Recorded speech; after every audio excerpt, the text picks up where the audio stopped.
Hello, builders. We would love to welcome you to this episode of the Build Your Success podcast. Here at the Build Your Success podcast, we like to build you so you can build others. We do that through our coaching, training, and our speaking events, but we also do that through the amazing guests we bring to the podcast.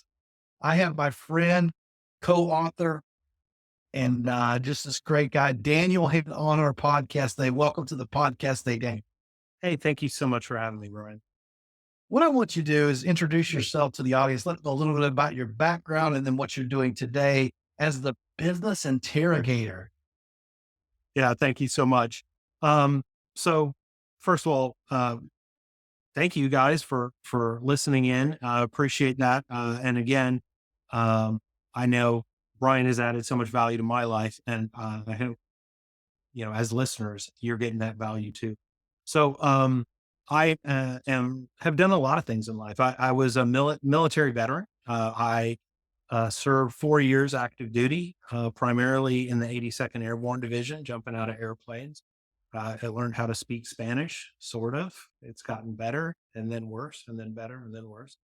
But also, I did 10 years in the reserves as an interrogation instructor. And so teaching interrogation was a really fun job. It's great. You get to kind of mess with your students in ways that most teachers don't get to do. Um, but it's also fun because you're training people to do a job that saves American lives, and so that's also exciting. I was doing that as a contract instructor, and the standards started going down as they pushed through more and more people. It's like we need more, not better. And I'm like, I don't want less good interrogators out there. And so I started looking for something else. I helped design an advanced interrogation and analysis course. I did a lot of the scenario design work, building giant puzzles where 80 detainees had little pieces of information, and the interrogators and the analysts had to work together to construct what's really going on here. I quit my job and I moved to Honduras to get married. I supported my wife's company, which meant I worked for my wife. And she had a textile export company. I ended up getting robbed, home invaded, guns at our kids' heads. Give us all your stuff. That was, uh, I guess, ended as well as it could have. The family wasn't hurt, just a little traumatized. Um, but that led to me getting involved in physical security. We had a owner of a physical security come by to tell us all the mistakes we made in our home security, which is why we got robbed. And he looked around and he said, "Holy cow, you know what you're doing." And so he came back to me 6 months later and he said, "My company's bleeding money. Can you take a look at it and see if you can figure out what's going on?" And he had 400 plus employees. And I said, "I think to find the problem, you're going to have to put me in charge." He put me in charge. So I did that for a while. Next jump for me was back to the US, where I learned cybersecurity at a top 10 global bank. I did cyber threat intelligence, so another intel discipline. And then I ended up going into cyber exercises, which are fire drills for networks, designing disasters, which is fun for me. And then I started doing coaching training with John Maxwell team. I also in some high end entrepreneurial coaching programs by Dan Sullivan, and that's about the time that you and I met. Well, thank you for that, Daniel. And number one, thank you for your service to our country. It's always a great thing to learn about people and their experience. But what you have done, the experiences you've had are, greater than some. So just exciting to understand and know the challenges you faced and then the way you overcame those challenges. And now you use that in your business. I want to ask you our signature question here. What does leadership and being a leader mean to Daniel Hammond? I mean, for me, it's serving others well. Um, Somebody asked me at one point, what does success as a leader on a team look like? And I said, I want my people being promoted off my team constantly. If I'm if I'm supporting them in such a way that they're outgrowing what they do, that's leadership from my perspective. Love that, serving them in a great way, and then helping them attain that next level. That really truly is leadership when you're helping others become leaders. leaders create leaders is what we like to say in here. So thank you for doing that. I want to kind of take a deeper dive, but before I do that, I want the listeners to know you are one of 40 authors and voices for leadership. You wrote an amazing chapter about community leadership. And you also delved a little bit into this as you were talking about when you had to have 80 people trying to find the clues and work together, integration. So let's talk a little bit about the importance of collaborating and understanding. I don't have all the answers. I don't have all the clues, if you will. But if I will consult my team, they can help me. Yeah, I think that's really important. I mean, you can only go so far alone. And even if you're a solopreneur, you need, to use Dan Sullivan language, who's, right? You need people who know things you don't know.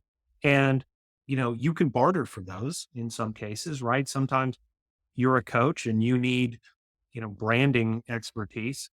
Coach somebody who's learning branding, right? And you serve them and they serve you and you both grow together. I think there's a lot of opportunities that get set on the table and just not fully taken advantage of.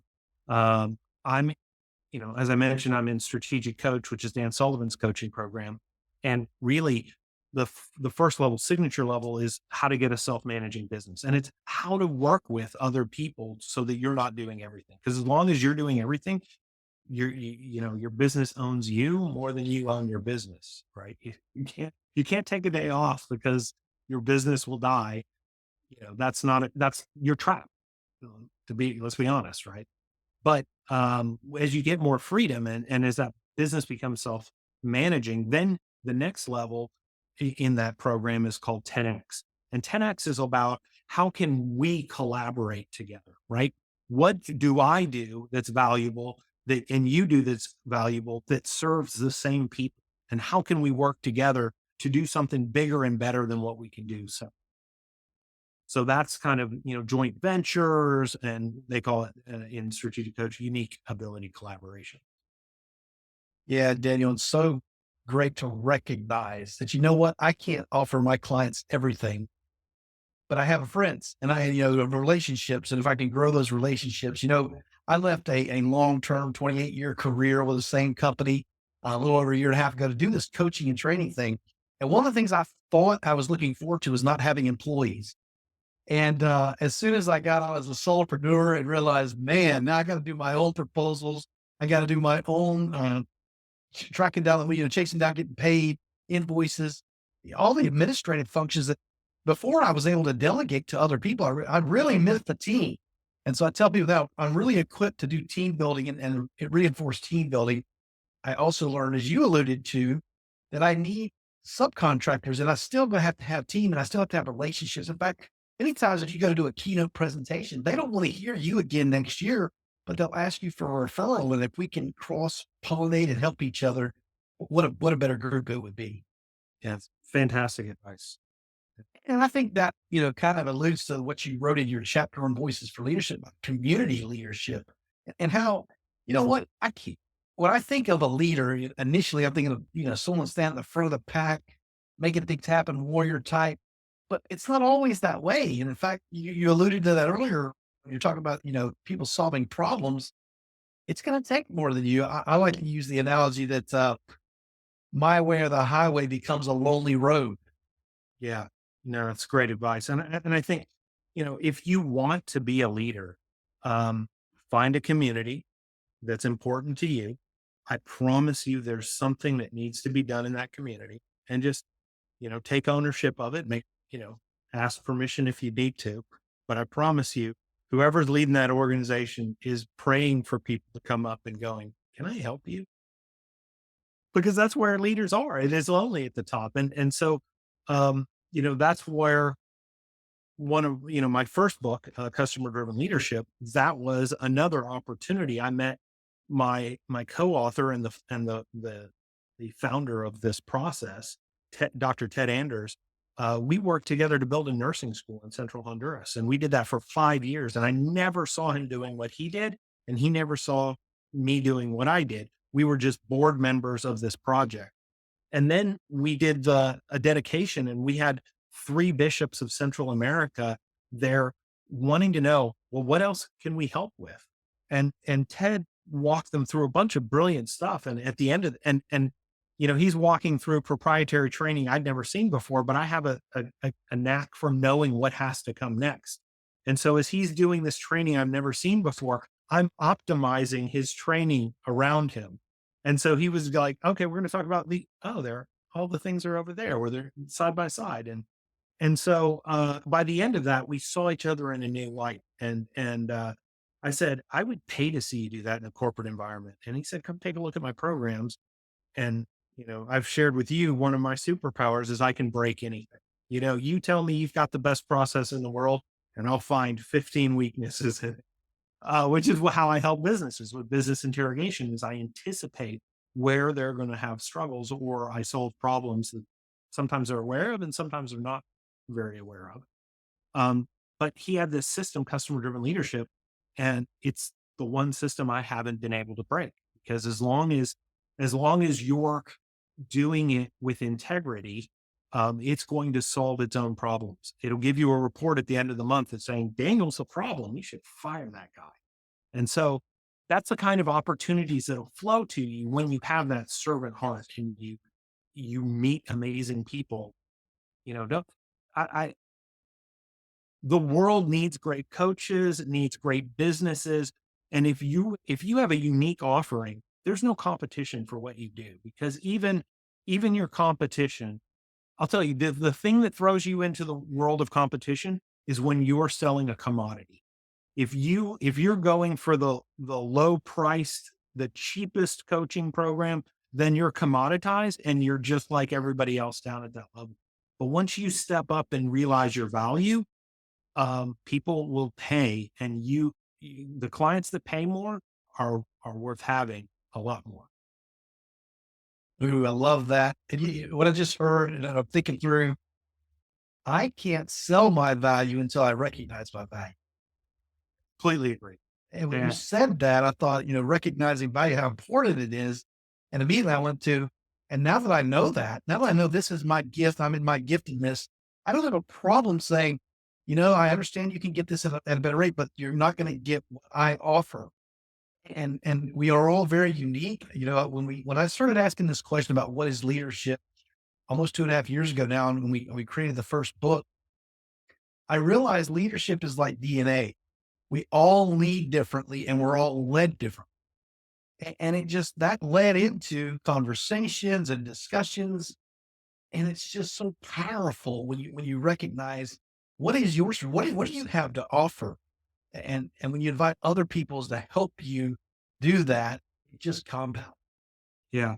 I was on a group coaching call, kind of a taster call for a program yesterday, and there was a coach on there, and you could tell she is a executive coach, super high caliber.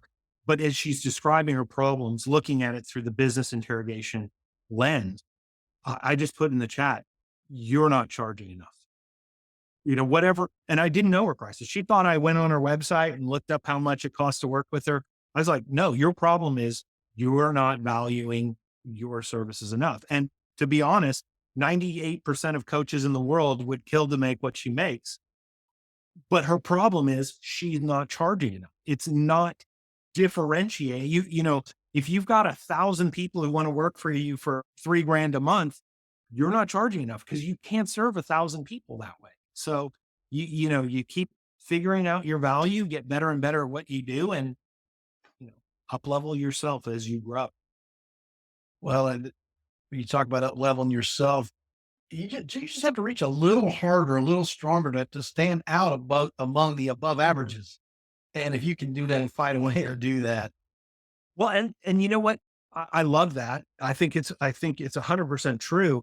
But I look at it another way too, is average isn't looking to improve themselves. So if you're a little bit above average in your growth, that's that 1% growth every month time. You will out improve everybody except for the hunter killers of the world. You will stand apart. If you just do a little bit more than everybody else, you get recognized. I, without trying, I've worked with cabinet level officials in 4 countries in 5 different job roles. And it's not something I sought out, but I just keep saying yes to opportunity and growing myself. Well, that's amazing. I want to back up a little bit. You mentioned your business a few times, business interrogation. Give us just, a go-to question. You're going to go to a business.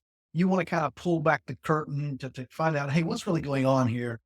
What's the question you would ask a business owner or director about their business that would help you unveil where some of the issues may be?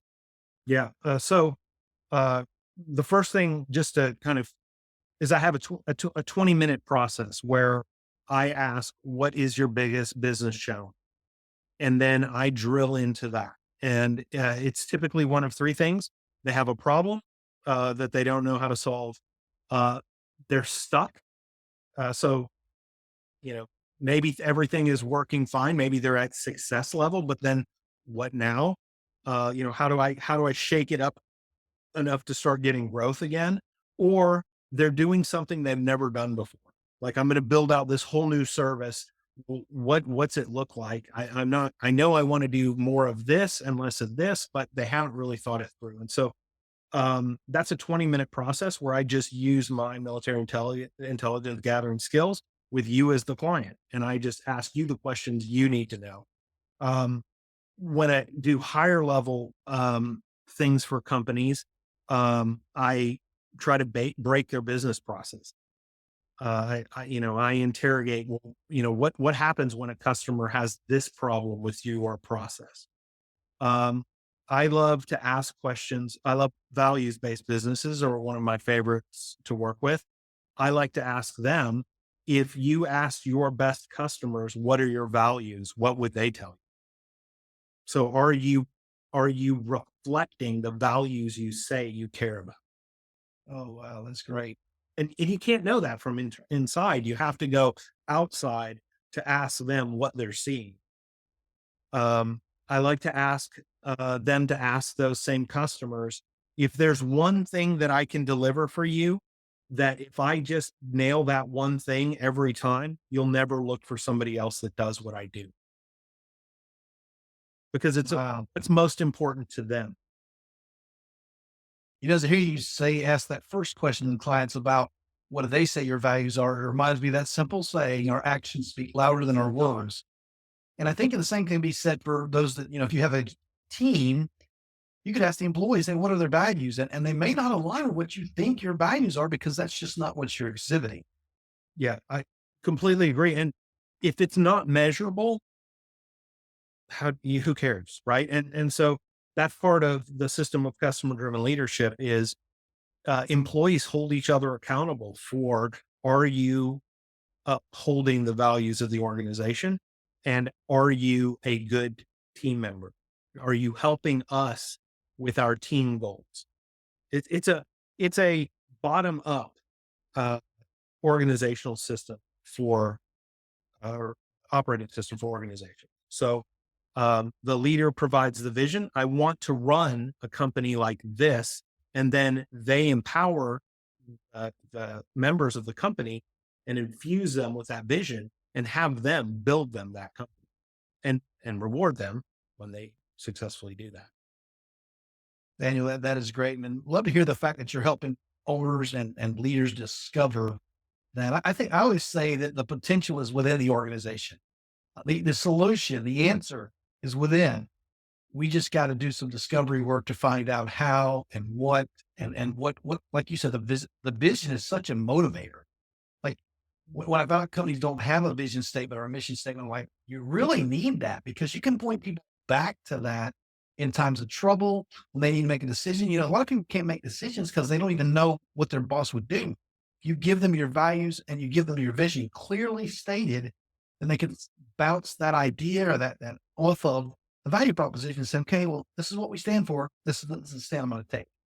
Yeah, I think that's fantastic. In customer driven leadership, one of the key components is, we call it the playing field. What's the playing field, right? When if you just put somebody on a soccer field and you don't tell them the rules of the game, I mean, they're just going to be standing in the middle of the field going, I don't know what to do. Do I go after the ball? Do I stay in my position?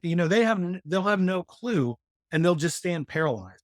But if you teach them the rules and you say, these are the boundaries of the game, you can play all the way out to these boundaries. And the goal is to get the ball in the goal while protecting your own goal. Then all of a sudden they start to get, now I know what I need to do. And they can play all the way out to that line. I like to say, you know, you want your you want your team to have the freedom to solve the problems for you, but you don't want them to write $1 million check to solve a $5 problem, right? Yeah, absolutely. I think that's where that clarity piece comes in is yes, we want you to be able to solve the problem. There's going to be times and situations you need to ask counsel of, and I think that that's amazing. I interviewed Chip Bell probably a couple years ago now, and if you don't know who Chip Bell is, that's an episode you should go listen to. But Chip Bell's an expert on customer service, and he and I talked about the Ritz Carlton policy where the employees could make any decision, up to $2,000. He said it was up to. He said really wasn't an amount. It was you can make a decision for the company to take care of our customers. Yeah. And when you realize and empower people to be able to do that, and they recognize the reason for it. He said very few people ever spend over $500 to accommodate the clients. But I mean, a croissant or give them something for because their luggage got bounced or whatever the case may be. But to know they were empowered to do what it took to make a client happy is just awesome. And that business. Yeah. And those are the kinds of experiences that build loyalty, both for the customers and also for the team members, because they know, hey, uh, I'm not just here to do a role, but I'm here to uh, be an extension of our culture and to serve our customers and to be able to take initiative and color outside the lines within guidance, right?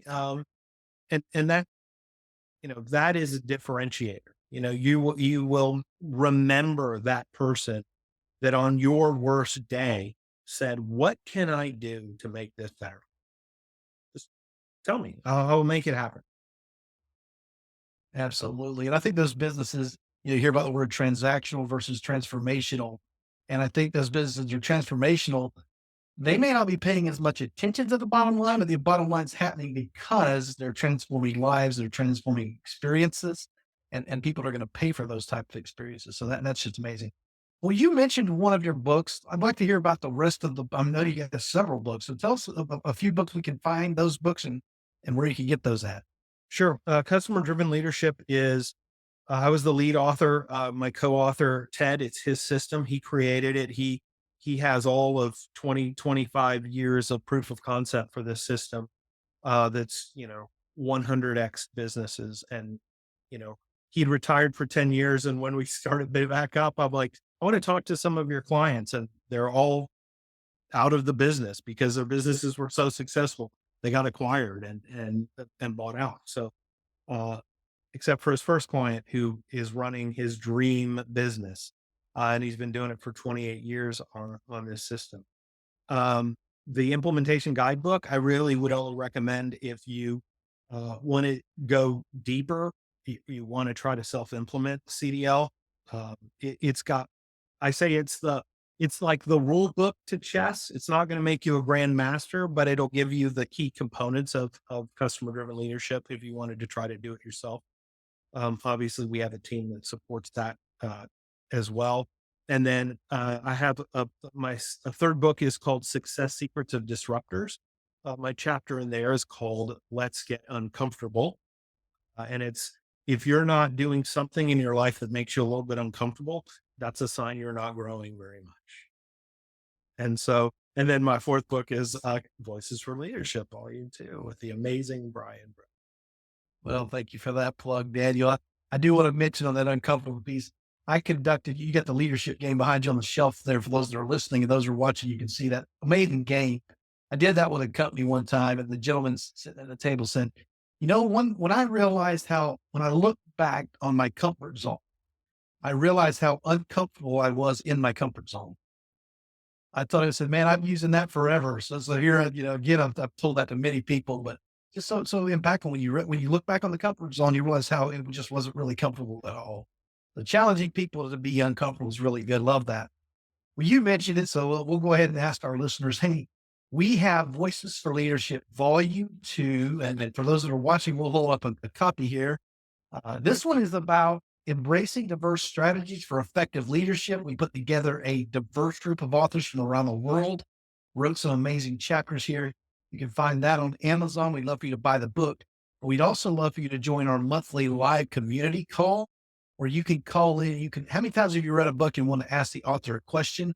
We've developed that where you can call in and ask the author that we're speaking with that day a question about their chapter. So amazing group.